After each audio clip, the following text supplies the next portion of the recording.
నమస్తే రమగారు. నమస్తే జయ. రమగారు, మనకు కార్తీక మాసంలో వచ్చే పౌర్ణమికి చాలా విశేషం ఉంటుంది కదండి. అట్లనే మరి ఈ మాసంలో వచ్చే అమావాస్యకి కూడా అంతేనా? ఈ రోజు ఏం చేయాలి అసలు? అమావాస్య నాడు ప్రత్యేకంగా చేసేది ఏమీ లేదు. అమావాస్య నాటికి 30 రోజులు పూర్తవుతాయి. కార్తీక 30 రోజులు పూర్తవుతాయి. అయితే ఈ అమావాస్య వెళ్తూ ఉండగానే పాడ్యం వస్తుంది కదా. అవును. దాన్ని పోలి పాడ్యం అంటారు. అమావాస్య నాటి సాయంకాలం నుంచో లేదా అమావాస్య వెళ్తూ ఉండగానో పాడ్యం నాడు కుదరని వాళ్ళు అమావాస్య నాడు ఆఖరి దీపాలు పెట్టుకుంటారు. ఇది ఏమిటంటే నీటిలో దీపాలని వదిలిపెట్టే కార్యక్రమం చేస్తారు ఎక్కువగా. పోలిపాడ్యమికి ఒక ప్రత్యేకమైన కథనం కూడా ఉంటుంది. కార్తీక పురాణంలోనూ చెప్పబడుతుంది. పోలి స్వర్గారోహణ. ఈ పోలి అంటే ఏమిటో తమాషాగా ఉంది. పోలమ్మ అమ్మాయి పేరు. పోలాలు పెట్టుకుంటారు. పోలేరమ్మ మీద నుంచి పెడతారు కదా. ఆ ఇంట్లో ఆఖరణ పుట్టిన పిల్లలు, లేక పుట్టిన ఆడపిల్లలు, చచ్చి బతికిన పిల్లలు, వాళ్ళకి పోలి పేర్లు పెడతారు. పోలి అని పిలుస్తారు. ఎంతమంది కనపడతారో ఆ పోలాలు, పోలమ్మ ఇలా. అయితే ఈ పోలి కథ చాలా వింతగా ఉంటుంది. ఈ కథ చెప్పుకుని అక్షింతలు వేసుకుంటారు, దీపాన్ని పెడతారు. ఏంటంటే ఇప్పుడు నెల రోజులు మనం కార్తీకం శుద్ధంగా చేసుకుంటారు ప్రతి వాళ్ళు కూడా. అవును. మిగిలిన ఏవి దానాలు ధర్మాలు అవి ఇవి చేసినా చేయకపోయినా పొద్దున్నే స్నానం, దీపం. ఊర్లలో ఉండే వాళ్ళు ఏం చేస్తారు? చెరువుకి వెళ్ళి స్నానం చేసేయటం, చెరువు కట్టుకుని దీపం పెట్టేసుకోవటం. వెళ్ళేటప్పుడే పట్టుకెళ్ళిపోతారు వస్తువులు, నూనె, దీపం, ప్రమిదలు, ఒత్తులు పట్టుకెళ్ళిపోతారు. దేవాలయాలు ఏవైనా చెరువు గట్టునే ఉంటే స్నానం చేసేయటం, ఆ తడి బట్టలు పెడిచేసుకుని సూర్యుడికి అర్ఘ్యం ఇచ్చేసుకుని దండం పెట్టారు. అర్ఘ్యాలు ఇంకా సూర్యోదయం కాదు, ఓ దండం పెడతారు రాని సూర్యుడికి, దీపం పెట్టేసుకుంటారు ఆడవాళ్ళు. మగవాళ్ళు అయితే సంధ్యావందనాది కార్యక్రమాలు చెరువు గట్టనో నదీ తీరానో అలాగే చేసుకునేవాళ్ళు. బావి దగ్గర స్నానం చేసి వచ్చే దారిలో ఉన్న దేవాలయంలో దీపం పెట్టి వచ్చేసే పద్ధతి కూడా కనపడుతుంది. ఈ ఊళ్ళల్లో చిన్న చిన్న పల్లెల్లో దేవాలయాలు అవి లేని వాళ్ళు ఏం చేసేవాళ్ళు? సమీపంలో ఉన్న నదీ తీరాలకు వెళ్ళిపోయేవాళ్ళు. వెళ్ళక్కడ నివసించి నెల రోజులు దీపం పెట్టుకొచ్చేవాళ్ళు. తెల్లవారుజామునే 4-3 గంటలకల్లా బయలుదేరి వెళ్ళిపోయి అప్పుడు ఏముంది 6ంటికి పడుకునేవాళ్ళు. సాయంత్రం 3ంటికి లేవడం ఏమీ కష్టం కాదు. అవునవును. ఈ వెళ్ళిపోయి 3 గంటలకల్లా వెళ్ళటము, స్నానం చేయటము, దీపారాధన చేసుకోవటం, తెల్లవారేసరికల్లా మళ్ళీ ఊళ్ళోకి వచ్చేసేయటం. దూరంగా ఉన్న నదీ తీరాలకు కూడా ఇలాగే వెళ్ళేవాళ్ళు. తీర్థాలకు వెళ్ళటం ఇదొక విధానంగా వెళ్తుంది. ఇప్పుడు కూడా మనం అలాగే ఇంచుమించుగా చేస్తున్నాం. మనకేంటంటే జనాభా పెరిగారు, జనావాసాలు పెరిగిపోయినాయి. ఈ నదీ నదాలు, చెరువులు, జామలు మనకేమీ లేవు. చెరువులో స్నానం చేస్తే ఏదో పిచ్చెక్కినట్టు ఉంటుంది. స్విమ్మింగ్ పూల్లోనూ వాటిలోనూ స్నానాలు చేయలేం కదా. భూ సంబంధమైన జలాలు కావు అవి, ప్రాక్టికల్ కుదరదు కదా. కాబట్టి మనకు పుష్కలంగా స్విమ్మింగ్ పూల్స్ ఉన్నప్పటికీ మన ఊళ్ళల్లో కుదరదు. అవును. ఏదో ఇంట్లోనే స్నానం చేస్తాం, కుదిరితే ఏదైనా ఒక్కరోజు వెళ్ళి ఏ నదిలోనో ఏ చెరువులోనో చేస్తాం. ఇలా 30 రోజులు చేశాక, 30 అంటే రోజులకి 30 చెప్తాం. తిథులు అవో 15 తిథులు, ఇవో 15 తిథులు. ఈ 15 తిథుల్లో ఒకటి క్లబ్ అయిపోయి ఓసారి 28 రోజులే వస్తాయి, ఓసారి 29 రోజులు వస్తాయి. ఓ రోజు ఎలాగోలాగా లుప్తం అయిపోతాయి, ఎక్కడో చోట క్లబ్ అయిపోతుంది. ఇన్ని రోజులు పెట్టి ఈ అమావాస్య రోజున, అమావాస్య నాడు 30వ రోజుగా పూర్తి చేసుకుంటారు. చేసుకుని అమావాస్య నాడు సాగనంపకుండా పోలి స్వర్గారోహణ పాడ్యమి నాడు చేస్తారు. పాడ్యమి నాడు ఏం చేస్తారు? ఇట్లా తెల్లవారుజామునే, అదే లాస్ట్ దీపం.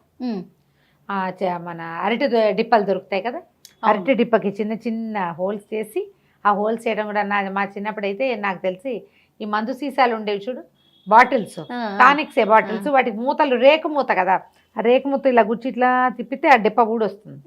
అందులో ఆవు నేతిలో ముంచిన ఒత్తిని అందులో వేసి వెలిగించి నీళ్ళల్లో వదిలిపెడతారు. అవును, నీటిలో వదిలిపెడతారు. దీపాలని వదిలిపెట్టి మళ్ళీ వచ్చే సంవత్సరం మళ్ళీ కార్తీక దీపాలు పెట్టుకుంటామని అంతవరకు పోయి రమ్మని అమ్మవారిని దీపలక్ష్మిని సాగనంపుతారు. పెద్ద పూజా విధానంగా ఏం చెయ్యరు. ఇంట్లో దీపం పెట్టుకోవటం, ఇది పసుపు బొట్టు పెట్టి అరటి డిప్పలకి దొప్పల్లో దీపాలు పెడతారు. ఈ గంగలోనూ అక్కడ కనపడుతూ ఉంటాయి మనకి నదీ తీరాల్లో, గోదావరి నదీ తీరాల దీపాలు వెళ్తూ కనిపిస్తాయి.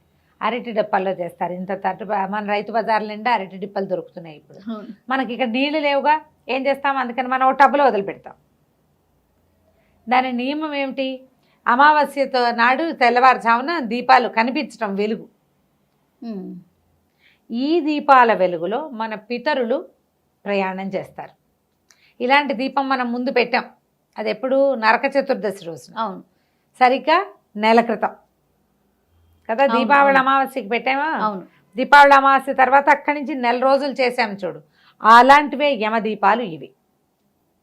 ఇప్పుడు మన కార్తీకంలో 2 విశేషమైనవి చెప్తారు. జ్వాలా తోరణం ఒకటి చాలా అద్భుతమైందని చెప్తారు. తర్వాత ఇది వెళ్ళే దాన్ని చూసి దండం పెట్టుకోవటం. మనమే చేయలేకపోయాం, ఎవరో వేస్తారు, దండం పెట్టుకోండి, అది కూడా ఫలితాన్ని ఇస్తుంది. ఈ పోలిని పంపించటము, ఆ పోలిని పంపటం కాదు, జ్యోతిని పంపటం. ఈ పోలమ్మ కథ విశేషంగా చెప్తారనమాట. కథ బాగుంటుంది. పూర్వం ఒక నదీ తీరంలో ఒక రజక కుటుంబం ఉండేది, చాకలి వాళ్ళ కుటుంబం, 5 కొడుకులు వాళ్ళకి. అయితే వాళ్ళిద్దరు భార్యాభర్త బాగానే ఉండేవాళ్ళు. ఈ 5 పిల్లలకి పెళ్ళిళ్ళు చేశారు. ఆఖరి కోడలు పోలి. ఈ ఆఖరి కోడలు ఏంటంటే అది ఇంటి దగ్గర ఒక దేవాలయానికి అనుబంధంగా ఉన్న రేవులో పనిచేసేది చిన్నప్పుడు ఆ పిల్ల. అప్పుడేంది 10 ఏళ్ళకే పెళ్ళిళ్ళు చేసేవాళ్ళు కదా. ఆ దేవాలయం నుంచి వచ్చే కృష్ణారామ అన్నిటికీ స్పందించి పూజా పునస్కారం, దానికి దీపం పెట్టుకోవటం, వేళకి మరి ఉపవాసాలు ఉండటం, గుళ్ళో దర్శనానికి వెళ్ళటము, గుడి ప్రసాద స్వీకారం మాత్రమే చేసి ఉపవాసం చేయటము, ఇలాంటి నియమాలు ఉండేవి. మంచి భక్తి కలిగిన పిల్ల. ఎప్పుడైతే ఈ భక్తి కలిగిన పిల్ల వీళ్ళ ఇంటికి వచ్చిందో వాళ్ళ అత్తగారికి వీళ్ళ ఊళ్ళో కొంచెం భక్తురాలని పేరుంది, పూజలు బాగా చేస్తుంది అని మంచి పేరుంది, గంగమ్మ ఏదో దాని పేరు. అయితే ఇంత పేరున్న అత్తగారు కోడలు వచ్చాక కోడలు భక్తి ఎక్కువైంది, అత్తగారి భక్తి తగ్గిపోయింది, కష్టంగా ఉండేది. అందుకని ఈ కోడల్ని ఏమీ పూజ చేసుకొని ఇచ్చేది కాదు, విపరీతంగా పనులు చెప్పేది. తను గుళ్ళోకి వెళ్తూ పెద్ద కోడళ్ళని 4 వెంటేసుకెళ్ళేది, కానీ చిన్నపిల్లని రానిచ్చేది కాదు. ఇంట్లో దానికి ఏదైనా కృష్ణారామ అనుకోవడానికి వీలు లేకుండా ఏది చేయనిచ్చేదే కాదు. పని పని పని, పాలు తీయాలి, వెన్న తీయాలి, అది తీయాలి, ఇది తీయాలని 100 పనులు చెప్పేది. ఊపిరాడని రకంగా చేసేది. ఇవి ఎట్లా అంటే సంధ్య దీపం ఇట్లా ప్రదోష వేళ దీపం పెట్టాలి కార్తీకంలో, సూర్యోదయానికి ముందు చేయాలి. సూర్యోదయానికి ముందు ఇంట్లోంచి బయటకు వెళ్ళనిచ్చేది కాదు స్నానానికి. పోనీలే సాయంకాలం దీపం పెట్టుకుందామంటే అన్నీ చేతి నిండా పనులు, ఇలాగే చేసేది. అయితే ఇలా కొంతకాలం గడిచింది. పిల్ల కొంచెం బాధగా ఉండేది, కానీ అయినా కూడా అది ఏం చేసేది, వాళ్ళ వాకిళ్లలో ఈ పత్తి చెట్లు ఉండేవి. కాయ కోస్తే అత్తగారికి తెలిసిపోతుంది. ఆ కాయ ఇట్లా విచ్చుతుంది కదా, టుప్పమని పగులుతుంది. పగిలితే పత్తి ఇట్లా తెల్లగా ముద్దలాగా వస్తుంది. అలాగా కొంచెం తీసి ఒత్తి చేసుకునేది, దాంతో చేసుకునేది దీపం. లేకపోతే అరటి నార తీసి అరటి చెట్ల దవ్వలాగితే నార వస్తుంది. పువ్వులు కడతారు మద్రాసు అయితే, నీకు తెలిసి ఉంటుంది కదా. ఆ నారని సన్నగా పేని అది ఒత్తులుగా వాడుకునేది. ఏం చేసేది, మజ్జిగ చేసి చల్లకవ్వానికి జిడ్డు వెన్న అంటుకుని ఉంటుంది కదా, అలాగా లాగితే గోళ్లలో నుంచి ఇంత కొంచెం కొంచెం వెన్న వస్తుంది. ఆ వెన్న ఈ ఒత్తికి అంటించి ఆ జ్యోతి వెలిగించి దేవుడికి చూపించేది. ఏదో ఒక రూపంలో రోజు దీపం పెట్టుకునేది. ఇలా 1 నెల గడిచింది. సరిగ్గా అమావాస్య నాడు ఏం చేసిందట అత్తగారు, మరి అమావాస్య నాడు ఆఖరి రోజు కదా, కోడళ్ళందరినీ తీసుకుని వెళ్ళింటే దీనికి ఒక 100 పనులు చెప్పింది. వచ్చేసరికల్లా ఇల్లంతా మెత్తేసి చేసేసి పెట్టేసేయాలని చెప్పి పెట్టేసరికల్లా ఈ అమ్మాయి ఏం చేసింది, ఆ పూట అస్సలు సాగల పాపం. ఈ పత్తికాయ ఒకటి కనపడితే ఆ పత్తితోటి ఇచ్చేసి ఆ ఒత్తి పెట్టుకుని దీపం వెలిగించి దండం పెట్టుకుందట అమావాస్య నాటి తెల్లవారుచావున. అమావాస్య వెళ్ళిపోయి పాడ్యం వచ్చేస్తాం, అమావాస్య వెళ్ళిపోతుంది. ఈ దీపం పెట్టేసరికల్లా ఏమైంది, అప్పుడు దండం పెట్టుకుంది. ఏంటంటే, నేను ఈ 1 రోజులు ఎలాగోలాగా పెట్టాను, ఈ ఆఖరి జ్యోతిని నీళ్ళల్లో వదిలే అవకాశం లేకుండా అయిపోయింది నాకు. అమావాస్య నాడు వదిలిపెట్టేది, వదిలిపెడతారని పోయారు వాళ్ళంతా. నీళ్ళల్లో వదిలేందుకు నాకు అవకాశం లేకపోయింది, అందుకని బాణలో వదిలిపెడతానని నీళ్ల బాణలో ఆ దీపాన్ని పెట్టిందట. అయితే సరిగ్గా ఏమైంది, అప్పుడు కార్తీక దామోదరుడు ఆయన పైనుంచి చూస్తున్నాడు నిలబడి. చూసి అబ్బో ఎన్నో దీపాలున్నాయి, మొత్తం దేశం కింద భూమి నిండా దీపాలు, జ్వాలా తోరణాలు కనపడుతున్నాయి, దీపాలన్నీ నడుస్తున్న దీపాలన్నిటినీ చూస్తున్నాడు. చూస్తుంటే ఒక చోట ఇట్లా గుండ్రంగా తిరుగుతోందట దీపం, బాణలో ఉంది కదా. ఆయన ఈ దీపం ఏమిటని ఆసక్తిగా చూస్తే ఈ అమిత భక్తి కలిగిన ఈ చాకలి వాళ్ళ చిన్నపిల్ల, ఒక 20-18 ఏళ్ల పిల్ల కనపడింది. ఆయనకి ఈ పిల్ల నచ్చి తన పార్షదులను పిలిచి సశరీరంగా ఈ అమ్మాయిని తీసుకురమ్మన్నాడు. ఈ లోపల ఏమైంది, తెల్లారిపోయింది. పాడ్యం తెల్లారితే ఇంకేముంది, వచ్చేస్తారు కదా వీళ్ళు. అత్తగారు తోడుకోడళ్ళు అందరూ బయలుదేరారు ఇంటికి. వస్తుంటే పైనుంచి ఒక విమానం దిగుతూ కనపడిందట, రెక్కలున్నది. చూశారు, అమ్మో ఇంకేముంది, వాళ్ళ అత్తగారు బోళ్ళంత భక్తురాలు గంగమ్మ ఇన్ని రోజులు కోడళ్ళని వెంటేసుకుని 1 నెల రోజులు దీపం పెట్టింది, 1 నెల రోజులు కార్తీక స్నానం చేసింది, దానికోసమే వస్తుందంటే వీళ్ళ పక్క నుంచి ఆ విమానం ఎగురుకుంటూ పోయి పోలి వాళ్ళ ఇంటి దగ్గర ఆగింది. దిగి వచ్చినటువంటి విష్ణు పార్షదులు అమ్మాయిని రామ్మ నీకు విష్ణు సాయుధ్యం లభించిందని దాన్ని ఎక్కించుకున్నారు. ఎక్కించుకుంటే ఏమైంది, అది ఇట్లా పైకి లేచేసరికల్లా అత్తగారు కోడళ్ళు అందరూ పరిగెత్తుకొచ్చారు. దీనికి స్వర్గం వచ్చేస్తోంది మనకు రావట్లేదని అయితే కాళ్ళు వేళ్లాడేసుకుని ఒక కొసకి కూర్చుని ఉన్న ఈ పోలి కాళ్ళు పట్టేసుకుంది అత్తగారు.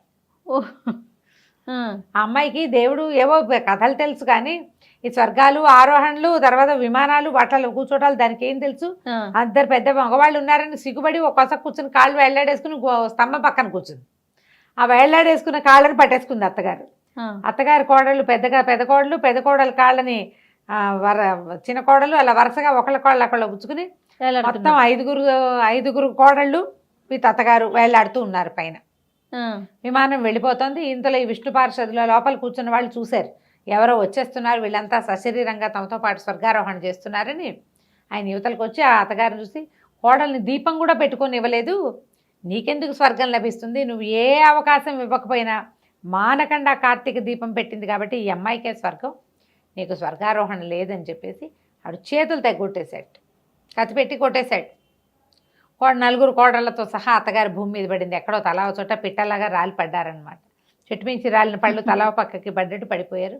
ఈ పోలమ్మని మాత్రం స్వర్గానికి తీసుకెళ్ళిపోయారు. ఈ స్వర్గారోహణ కథ చెప్తారు. ఈ పోలమ్మని తలుచుకుని అక్షింతలు వేసుకోమంటారు, పసుపు కుంకం చల్లుతారనమాట ఆవిడ కోసం.